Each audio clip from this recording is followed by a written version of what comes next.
Well, hello. Back on the Vino rod. What I'm working on today is my ladder bars. I'm adding a gusset in between the two pieces there.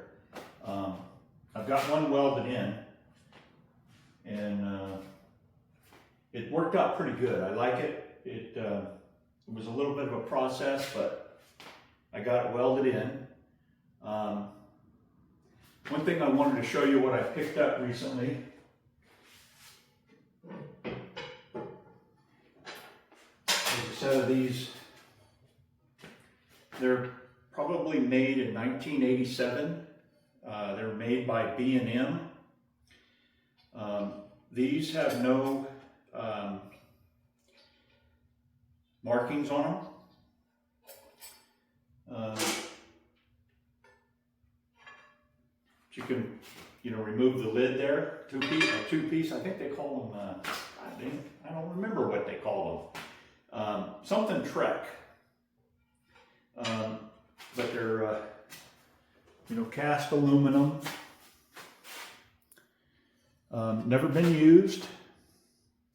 So they're pretty cool that they were never used, and they were bought in like 1987, 88. I recently saw, I got a really great price for these, and it's such a ridiculous price, I don't even want to say, but I saw a set of these recently for sale for $1,000. Well, okay, yeah, we all know that $1,000 is what they were asking, but it did say sold. So I have no idea what the guy paid for them, but pretty cool. It was real fortunate to get a hold of these guys.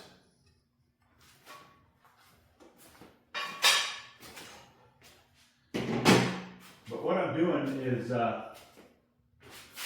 over here I've got this. This is the gusset that I'm putting in.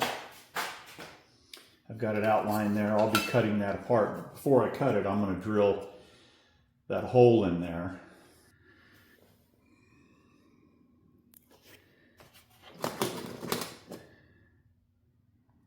Worked out pretty good. Just when I put these together, there's kind of a work in progress. Having to make different adding that adjustment there. Never had that in there before. And then I've never had that gusset, so I thought it would be a good time to add one. Well, for the last week or so, I went on a trip to Mississippi, visited my mom, some of my cousins. Well, when I got turned on to watching YouTube years ago, I had run across hogshooter hot rods, and one time in one of his videos he was talking about Spanky. Well, I got a chance to watch a few of Spanky's videos, and then he had mentioned being somewhere around Memphis area, so I said, well, where at? And he said, well, I'm actually in Hernando. And I said, well, shoot, that's real close to where my mom lives. So I met up with him, which was very cool. We actually got to go to one of their cruise-in events on a Thursday night, and that was really cool. But, one of the opportunities that you have when you upload videos is you end up making friends. And it gives you an opportunity. What it does is, YouTube has stipulations as far as what you get out of it, and they'll do things to, they won't. There's an algorithm, so that algorithm can hold your videos down. People won't subscribe. People watch your videos but won't subscribe. You've got to have 1,000 subscribers, and then you have to have 4,000 watch hours to be able to get monetized to where you can make money on the views of the commercial type things. For some people, it's a lot of money. For some people, it's not very much money at all.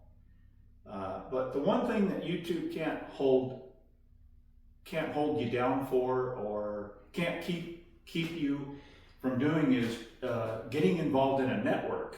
And I feel that over the time that I've been doing this, you know, there's been quite a bit of a network that I've been able to develop with uploaders that upload stuff about cars. I've been able to visit Spanky, and I visited Iron Horse. I went up to Idaho and met up with them guys. Actually did a video with them that was really cool. It was pretty funny. But maybe I can find it and insert it in this video. You can go take a look at it. I had Matt from God and Gears show up. I've met with Harry Nuts. He stopped by. He uploads videos. But yeah, Matt from God and Gears showed up. And I think Kev had told me that he had Ken Caves. He was telling me that he had a relative that had moved over to the Paso Robles area, which is about 45 minutes from my house to get to Paso Robles. So maybe Kev will have a chance to visit his relative and stop by too. But I guess that's what I'm saying about it, is that, you know, there's good things with uploading videos and subscribing. You get a communication line going, you leave comments. You know, there's friends to be made that YouTube can't keep you from doing. So, had a great time with Spanky, but I'm going to insert a little video that we did on the Thursday night cruise in. Well, I'm in South Haven, Mississippi, and I ran into Spanky. Man, how you doing, buddy? Great. What a great opportunity. You didn't just run into me because you got one of my shirts on. Yeah. So it's a setup, guys. It's a setup. He's been in town for a couple of days. Don't let him get you. But hey, it was a treat visiting with Spanky. He invited us out here. It's Thursday night. They've got a cruise in here in South Haven, Mississippi. Went down to his house, checked out his shop. Wow, it was definitely impressive, guys. Definitely impressive. So, Spanky's Hot Rod and Custom. Right. On That's YouTube. his channel. He'll put a YouTube link in channel. there. He knows how to do it. He'll do it. Yeah. I'm telling you guys, it's legit. So, I appreciate all the stuff you did for me while I was here. That was a good night. We hung out for a little while, and actually went next door and had a little bit of a chicken meal together with him and my cousin and another friend that I met that night, and I'm not sure what his name was. But yeah, Spanky's Hot Rod and Customs. Yeah, great time, cool shop. Oh my gosh, does he have the stuff? But yeah, it was an awesome time. But okay, so I'm going to get back to this guy, and so I'm setting this guy up. All right, so got this in this vise here. Leave it a little bit up, proud of the jaws.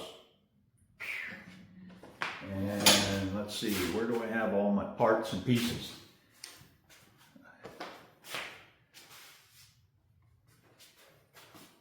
Okay, so what I'm going to do is find center here, and I'm just taking this ruler here and just easing it up to the line where I'm going to cut all 4 sides, and it gives me what ends up happening is it gets me into an area where I can find center a little bit easier than trying to drag a tape measure across the edge and find the center that way. So that's what it was able to let me do. If you can see the lines where I was able to sketch across there and one down the center. So I'm real close to finding out where that is. And when I did it before on that last one, it worked out to be about, pretty sure it was like a 1/2 inch.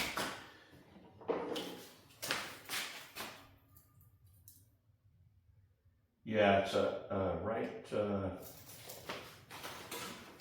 it's a 1/2 inch, and it gives me, in between them, it gives me 1/4, right in the center is a 1/4 inch.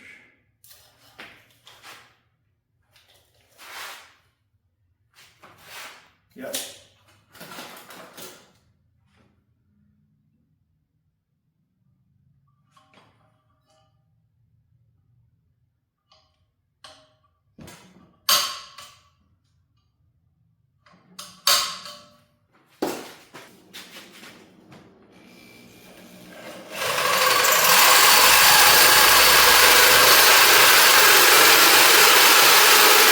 That I'm going to remove there. That worked out pretty good. Looks like it's centered pretty good. So I'm going to take this outside and cut this out and then sand this up real nice, and I'll bring you back. Getting it cut out. And the way that I kind of, if I have the opportunity to cut metal, I like doing it on my sawhorse. I like laying the iron on my sawhorse flat and then taking my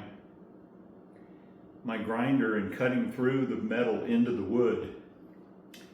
It gives you some stability, and it's it's kind of nice having a stable situation to lean on it with your grinder. Yep, she's in. Gonna take a grinder to her though, make her pretty. So one of the things that I finished before I went over and visited with Spanky, Hot Rod and Customs. Good fella. I enjoyed my time with you, Spanky. But yeah, so I got this windshield frame set, and I got the this stuff cut back, away from the glass.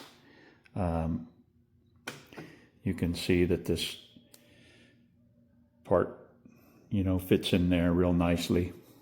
Like I shared with you before, there was a part like this on the original windshield, but I removed it, and I went back with stainless steel so I could polish it, and then I'll end up filling this in here. This part here will get filled in, and then, as you know, I have that leather dash that goes on here. So yeah, that fit pretty nice. I've been sanding on it, then blocking it, getting it closer to put epoxy primer on it. Yeah, before I went to Mississippi, I went through and pretty much blocked the whole car. This side over here, you can see where I was doing some serious work. You can see that it's bleeding through. The iron there on that door is bleeding through in some places, and in this place here, there's some just about to poke through. Okay, well, we got it finished up today. That fella's going to cool down. And like I said, I'll pull one side apart, sand and finish it. Prime it, paint it, all that good stuff. All right, well, thanks for watching. And we'll see you back here soon.